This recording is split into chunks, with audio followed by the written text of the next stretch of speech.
Bom dia, boa tarde ou boa noite. Eu não sei que horas vocês irão assistir minha apresentação. O meu nome é Valéria Gomes de Azevedo Pereira. O meu orientador é o professor Dr. Marcelo Nascimento Gomes e meu trabalho tem como título Relato de casos sobre a síndrome nefrótica, glomeruloesclerose segmentar focal. A síndrome nefrótica é caracterizada pela perda excessiva de proteínas na urina e por edemas. O diagnóstico em criança ele é considerado persistente em até 15 vezes se comparada com a quantidade realizadas em adultos, podendo assim surgir de 2 a 7 casos a cada 100 mil crianças anualmente, tanto em sua forma primária ou secundária doenças sistêmicas, tanto por infecções ou neoplasias. Na população infantil, ela se apresenta como idiopática, sendo que na histologia ela apresenta por lesões mínimas, glomeruloesclerose segmentar focal ou por proliferação mesangial. Devido a várias incertezas sobre o contexto correto da ação farmacológica direcionada a cuidados e a terapia dos casos de síndrome nefrótica, glomeruloesclerose segmentar focal, há uma necessidade de estudos e análise. Por causa dessas incertezas, torna-se a doença de prognóstico difícil, sendo assim levando a ter altos indícios de falência renal. O método utilizado no trabalho é um método quantitativo por meio de um relato de caso, descritivo, narrativo, onde eu vou contar desde o início até os dias de hoje o caso de uma criança que tem o quadro de síndrome nefrótica, glomeruloesclerose segmentar focal. Essa pesquisa foi realizada na cidade de Anápolis, juntamente ao acompanhamento de uma criança, com autorização do pai. Essa autorização foi realizada por meio de uma assinatura em termos de consentimento livre e esclarecido. Foi também coletado resultados de exames e terapias, e esses dados de coletas na análise dos exames terapêuticos foram comparados através de dados de revisão bibliográfica e de outros relatos de caso. Resultado de discussões. O paciente é masculino, tem 9 anos de idade, ele é padre, estudante e natural de Anápolis. Até os seus 36 meses de vida, ele era um indivíduo normal. Não tinha nada. Também vale ressaltar que não há nenhum caso na família. Nessa primeira situação aqui, com 3 anos de idade, o pai procurou o serviço de saúde para o paciente, pois ele apresentava sintomas de alergia anasática, aquele inchaço nos olhos e no rosto. Destacando que, antes de ir ao serviço de saúde especializado, o pai, por achar que era uma simples alergia, ele administrou um antialérgico.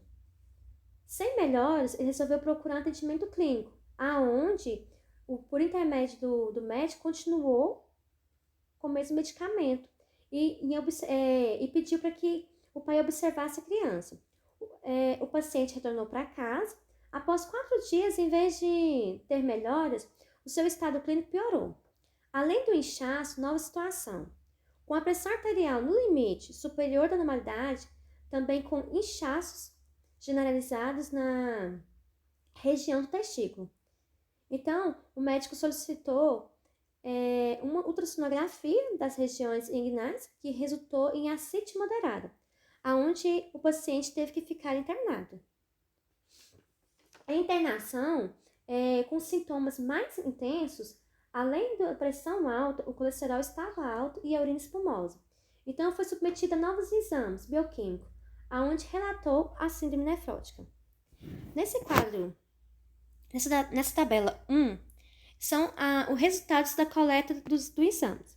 Foi feito triglicerídeos, colesterol total, colesterol VLDL, colesterol LDL, proteínas, que é da urina, e proteína 24 horas, que é aquela urina que é colhida durante 24 horas, para poder ver o funcionamento dos rins.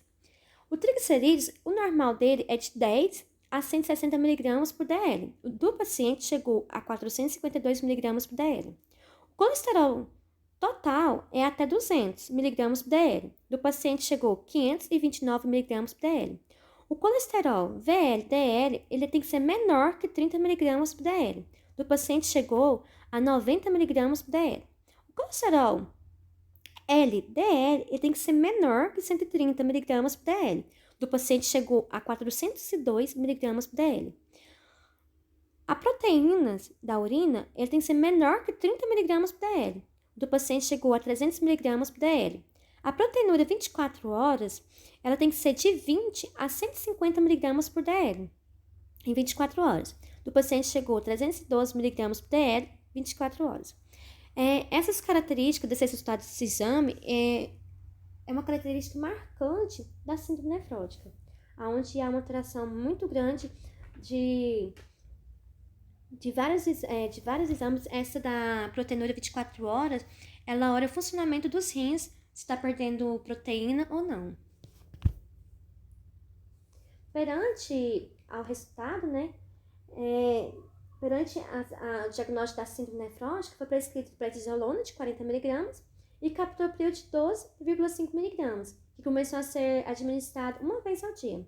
Juntamente com esse medicamento, foi iniciada uma dieta restrita, com diminuição de alimentos com sódios e alimentos com excessivos sal também.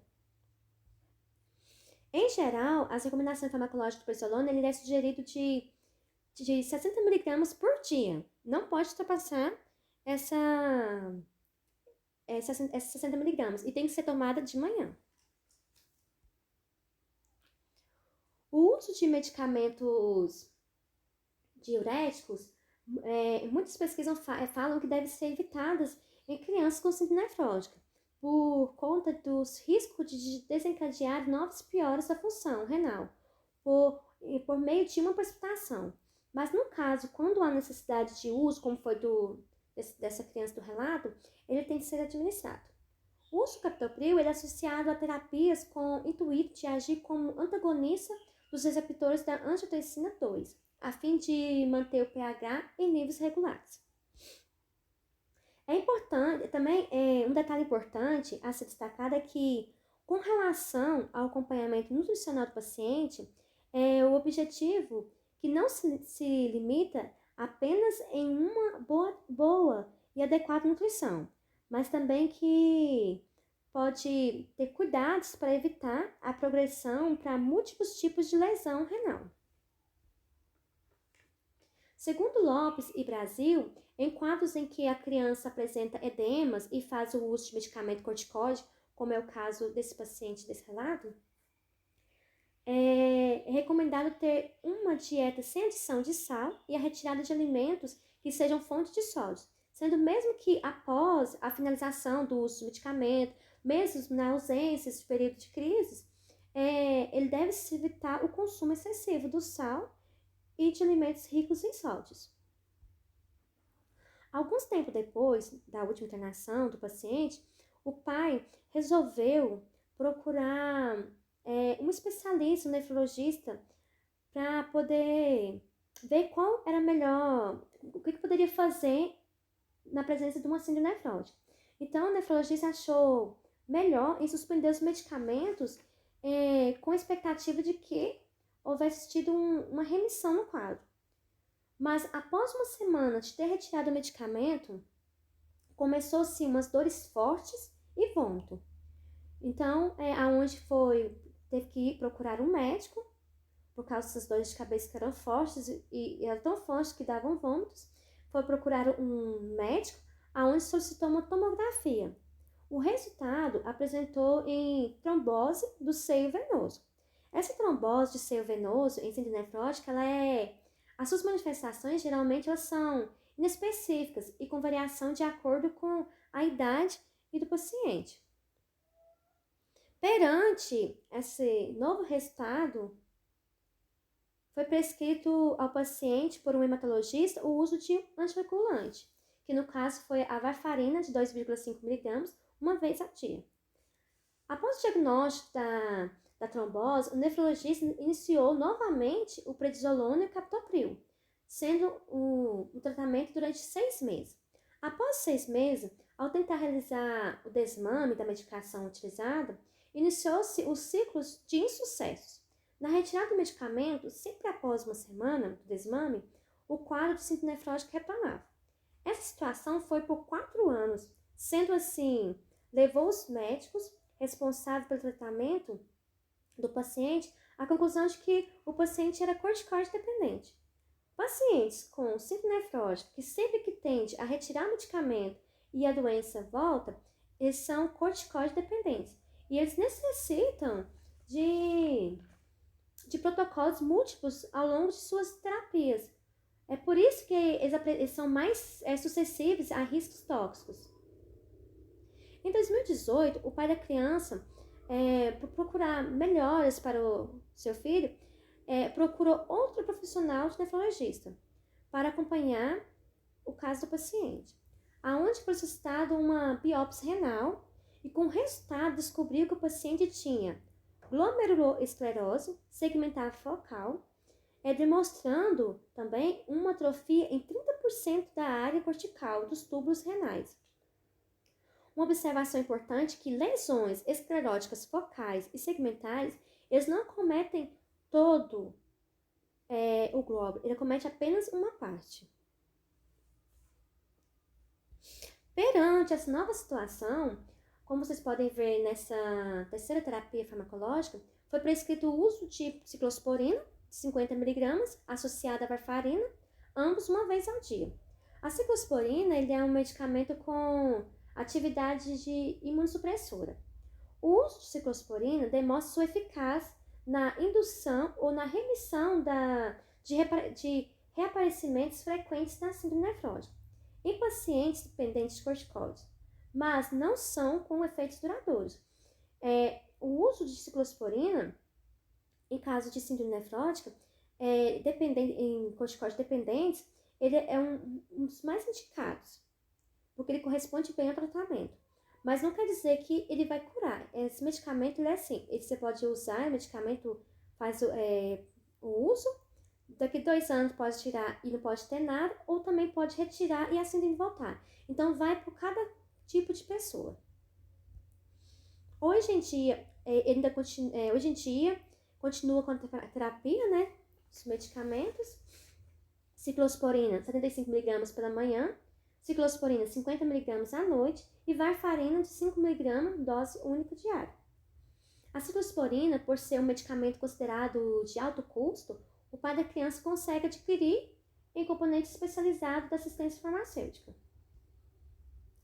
Hoje, o paciente encontra-se ainda em tratamento e não apresentou mais complicações renais e aguarda também um possível desmame proposto pelo médico, a fim de analisar as possíveis reações do seu organismo, ver se houve ou não remissão. Para melhor compreensão terapêutica, no quadro 2 aqui, é a relação da situação do uso do medicamento do paciente. Nessa primeira situação, quando o paciente foi diagnosticado com síndrome nefrótica, iniciou-se o tratamento com prednisolone de 40 mg e captopril de 12,5 mg. Na segunda situação, foi quando surgiu a trombose. Fez o uso de varfarina de 2,5 mg e aumentou a dose para varfarina de 5 mg. Vale importante aqui falar que o uso de varfarina ele tem que ser acompanhado por um hematologista. Esses aumentos ocorrem devido aos exames que fazem. Fazem um exame TAP, onde vê a coagulação do sangue. Então, quando o sangue às vezes está com a coagulação não o tanto que deixa para ficar mais despreocupado de ter uma trombose, ele tem um aumento. Então, a varfarina tem que ser acompanhada pelo hematologista e de fazer exames, o TAP, direto, de semanas em semanas, conforme o jeito que tiver a coagulação, ou de 15 em 15 dias, de mês em mês, conforme que for a coagulação do resultado do exame. A glomerulosclerose, quando foi descoberto o tratamento de glomerulosclerose segmentar focal, começou o uso de ciclosporina, 50 mg, com a adição da dose de ciclosporina, 75 mg, e ciclosporina, 50 mg. Já no caso aqui da ciclosporina, o aumento ocorre devido à criança ter adquirido peso. Conforme o peso, fazer um cálculo para poder ver qual a dosagem correta para aquele peso. Então, aqui na situação, atualmente, o tratamento geral na síndrome nefrótica ele toma ciclosporina 75 mg de manhã, ciclosporina 50 mg à noite e para trombose, varfarina. Considerações finais. Através desse estudo, é possível ver as diferentes proporções a um quadro de lesão renal pode chegar, aonde a qualidade da terapia aplicada ao paciente é fundamental, para que possa manter um bom funcionamento do organismo e, assim também, a reversão do quadro clínico severo. O acompanhamento terapêutico nesses casos, eles necessitam de uma compreensão do profissional responsável pelo paciente. Saber como é que é o paciente, qual é a melhor terapia que esse paciente responde melhor ao tratamento. Outra coisa também, ao analisar o caso, o relato do estudo, observa-se o quanto a doença necessita de um profissional atento para que possa conseguir um diagnóstico precoce, por ser uma doença de quadro difícil de descrição. No contexto do paciente relatado, identificar qual a etiologia do quadro clínico e observar as respostas dos mesmos às terapias trouxeram melhor clareza ao seu prognóstico e tornou mais eficiente. O uso da ciclosporina mostra que é um medicamento eficaz por ter tido redução de internações e recidivas, crises nefróticas, né? Além disso, durante o processo de informações do relato, foi criada na rede social uma página sobre glomerulosclerose segmentar focal, que é da síndrome nefrótica glomerulosclerose segmentar focal, realizada por meio mesmo da aluna responsável pelo estudo, aonde ajudou na compreensão da doença e no compartilhar de experiências. Lá pôde adquirir mais experiência.